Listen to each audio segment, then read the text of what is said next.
Hello and welcome back to Copper Star Precision, the channel dedicated to getting you more points in your competitive shooting. Today we're talking about the NRL 2022 August course of fire. This is stage 2 in the booklet. There's a hole in my bucket. 120-second par time, round count of 10. We have 3 targets of 1, 1.5, and 2 inch at 45, 60, and 95 yards. I always write down the target size in mils on the left here, just to give an idea. They're pretty equally sized in terms of their relative sizes, even though they're different absolute sizes, of course. So let's scroll down. This second target being about 0.7, remember that because that's going to come into play later. Okay, we have the following course description. We're going to have a bucket on the ground, face up, and it says on the start signal, the shooter will engage targets with one shot, hit or miss in the following order and manner. We're going to go prone, shoot near to far, on the bucket, middle to near, prone, near to far, but support side shooting, on the bucket rim, middle to near, but support side. So it's 5 shots strong side, 5 shots support side. I write my dope down here just as a little sanity check, make sure I'm using the right profile. And let's see what I have down here for strategy for this stage. So I'm actually not going to dial anything. I'm going to dial 0. I'm going to tell you why in a second. Also, if this order confuses you, just think of it this way. It's 1, 2, 3, 2, 1. So you go out and back, not double tapping the last target. So you go near, middle, far, middle, near. Just remember that the first 3 shots are going to be prone, and the second 2 shots of the series are going to be on the bucket. So because my dope is minus 0.1, minus 1/10 of a mil at the near target, 0.3 and 1.6, my dope card would look something like this.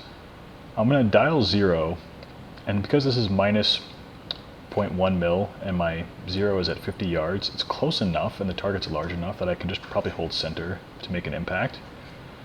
Now this second target, instead of trying to hold 0.3, I only have half mil increments on my reticle and my scope.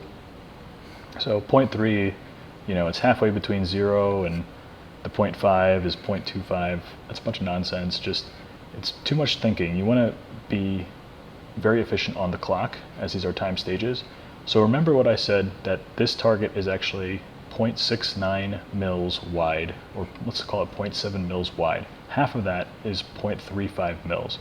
So if I hold the top of this target, 0.3 down is going to be just, you know, 0.05 of a mil away from the center. So I can basically hold top of the target with my dope and my rifle. It may be different for you, but I can hold top of the target and make a pretty close to center impact. So I'm just going to do that. And then 1.6 is close enough to 1.5 given the target size that I can hold 1.5. And I do have, because I do have half mil hash marks on my reticle, holding 1.5 is not as hard as trying to hold some in-between number.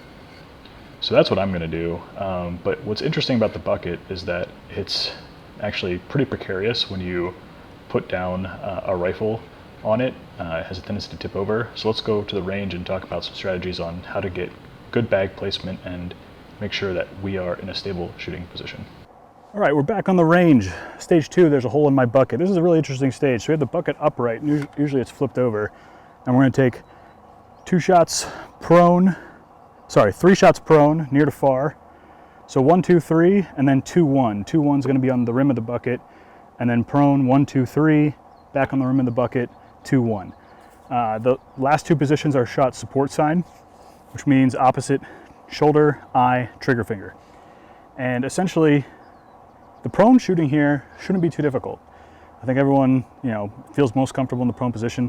What is a problem is this bucket and how unstable it is, especially like this, and especially when we start trying to put gear on it. So let's talk about just the bucket part, because I think prone is pretty self-explanatory. There's a couple options here. Now, if you notice, if we put a bag on the bucket, it's going to tip over. So that's not going to work. No matter where we put it, it's going to fall. So we have to be cognizant of that. Even this bag, this one's a heavy fill, this one's a light fill. Even the light fill bag starts to tip over. You might be able to get away with something small, but then this is pretty unstable. So there's a couple different ways you can approach this. One is if you have a bipod that can extend, like this one, you might be able to balance the rifle here. Probably get into a seated position like this. This is pretty stable. So imagine this is like a seated, unsupported position, but the front of the rifle is supported, right? So you don't have to have your hand out here. putting my knees, my elbows into my sort of knee sockets. This is pretty stable, and remember that you're going to be transitioning from prone. So your bipod's already going to probably be deployed. I'll put the rifle on this side so you can see what I'm talking about. So you're going to be in the prone position, right?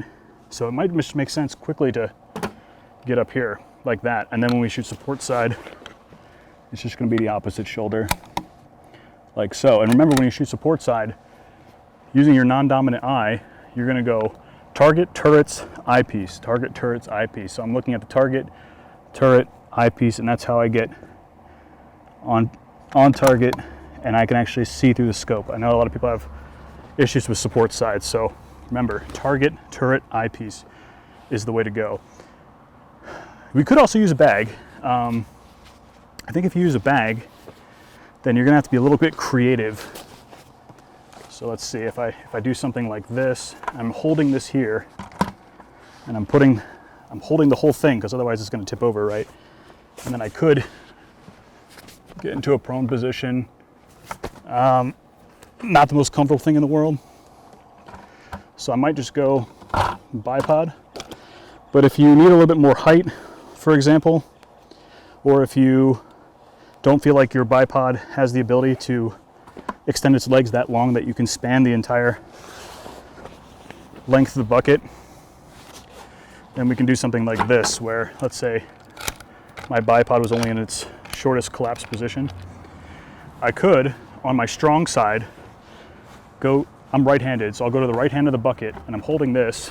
I could even use my feet to brace the bucket, so now the bucket's not tipping over. And I could put my bipod, because the bipod's already gonna be down from the prone. And this gives me a little bit more height.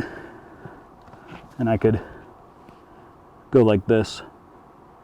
And then when I come off from prone on the support side, I would do something like this, where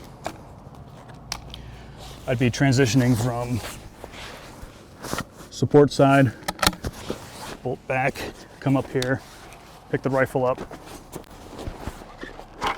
legs down, supporting the bucket, put the rifle on my support shoulder, on the support rim, and engage this way. So hopefully that gives you some ideas. Probably bag and bipod, or just extended bipod. You could even use your feet like I'm doing here to stabilize the bucket. I think that's probably going to be the key, is putting your feet in a sort of butterfly pattern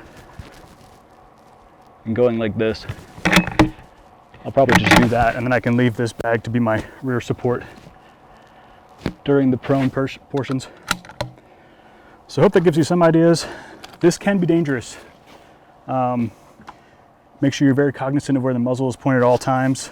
You know, if you feel the bucket tipping over, unrack the bolt. So just be careful. This is going to be extremely unsteady.